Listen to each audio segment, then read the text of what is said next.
예, 여러분 이렇게 귀한 시간 내주셔서 감사합니다. 저는 이 자리에서 제한된 시간 내에 어떻게 이걸 이행을 하겠고 어떻게 여러분들 협조를 끌어낼 것인가를 가지고 잠시 고민을 해봤습니다. 일단 법이 통과되었기 때문에 이제 시행일도 못 바뀌었습니다. 내년 7월부터는 사업장 규모별로 이제 개정된 근로시간이 단계적으로 적용됩니다. 사회복지사업 종류별로 보면 당장 내년 7월부터 12개 장애인 활동 지원 사업이 적용을 받습니다. 2020년 1월부터는 규모가 커서 그런 거죠. 22개 어린이집, 463개 요양시설, 450개 장애인 활동 지원 사업, 73개 산모 신생아 건강관리 사업이 적용을 받게 됩니다.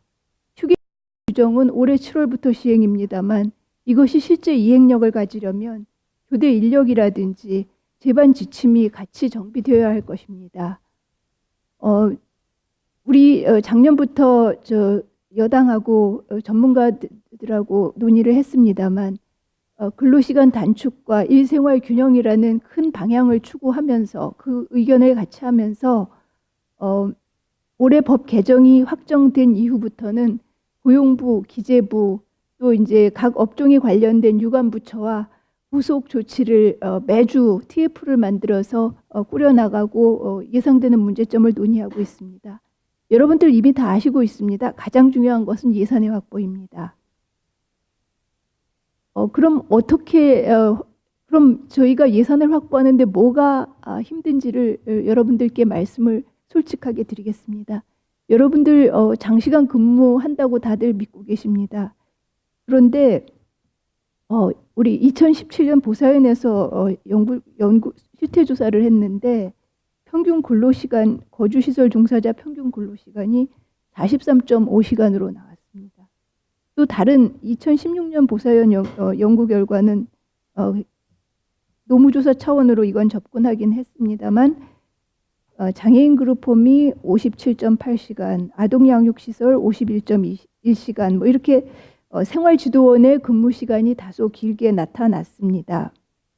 근데 왜 이렇게 제가 말씀드리려는 거는 근무 시간이 얼마나 초과하고 있고 얼마나 인력이 부족하고 이걸 저희가 정확하게 추계를 해야 된다는 말씀을 드리려고 이 말씀을 드립니다.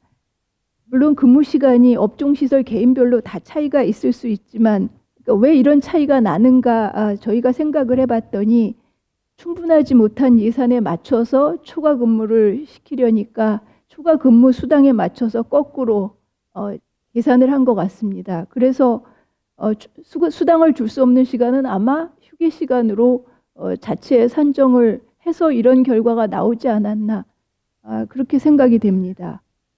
또 우리가 인력 배치 기준을 가지고도 한번 살펴봤습니다. 그 교대 근무가 필요한 그 거주시설 인력 상황을 봤더니 주간 인력 대비 노인 양로 시설은 인력 비율이 뭐 108.4%, 아동그룹홈이 152.1%로 다시 말해서 이건 2교대도 안 된다는 말이죠. 그리고 인력 여건이 비교적 나은 대규모 시설의 경우 한 200%, 그래서 가까스로 2교대를 할 수 있는 정도라고 생각이 됩니다. 이런 인력 배치 여건으로는 아마 야간에 더 적은 인력을 배치할 것이고 그러면 응급 상황이나 화재 시에 더 취약할 것이라고 누구나 예측을 할 수가 있습니다. 그러므로 한편 또 대부분의 거주자들이 또 수면 시간에 똑같은 인력 배치를 해야 되는가 이것도 아마 좀 의문이 있을 것 같습니다. 이 부분에 대해서도 어떤 인력 배치 기준을 가지고 설득력 있게 운영을 해야 할 것인가 이 부분에 대해서 빠른 시간 내에 좀 합의점을 찾았으면 합니다. 향후 과제 말씀드리겠습니다. 그 인력을 보강해야 되는데 특히 거주시설은 유형별로 3교대가 가능한 수준으로 보강을 해야 할 것입니다. 아까 말씀대로 이러한 인력 보강을 하기 위해 예산 확보를 하려면 정확한 자료가 무엇보다도 필요합니다. 작년에 최저임금 인상하는 과정에서 여러분들 복지부에 대해서 많이 원망을 하셨고, 복지부는 의원실이나 예산당국한테 자료도 없이 업계 얘기만 듣고 얘기한다고 매우 비난을 많이 받았습니다. 정확한 자료가 수반되지 않으면 매년 예산심사에서 불리한 상황으로 작용할 수밖에 없습니다. 그러면 이제부터라도 정확한 자료를 구축해야 한다는 말씀을 드리고, 뭐 올해도 보육 실태 조사를 비롯해서 각 사업별로 실태 조사가 있을 것이고, 또 필요하면 뭐 샘플 조사라도 실시될 텐데, 정확한 근로 시간 그리고 인력 배치 현황 이런 것을 뽑아 주시는 것이 적정한 인력을 배치하고 적정한 예산을 받아내는데 굉장히 필요하다는 말씀을 드립니다. 또 한 가지 말씀드립니다. 일단 그 예산이 확보되기도 쉽지는 않지만, 예산이 다 확보한다고 하더라도 문제 해결에 충분하지는 못하다고 생각을 합니다. 이 사회복지 서비스가 이용자의 편의도 고려해야 되는 사업 특비의 특성을 가지고 있기 때문입니다. 따라서 근로시간 단축과 휴게시간 부여가 서비스의 질 저하, 소비자 불만족으로 이어지지 않는 적용 방법을 찾아가야 할 것입니다. 저희가 여기 대해서 뭐 이것저것 찾아보고 여러 현장의 얘기 들어보고 있는데, 가장 어려운 보육시설에서도 물론 어렵다는 얘기들, 불가능이라는 얘기도 많이 하신다고 합니다. 휴게 시간이요. 그리고 장애인 활동, 저희가 볼 때는 또 장애인 활동 보조는 그보다 더 어려운 여건일 것 같습니다.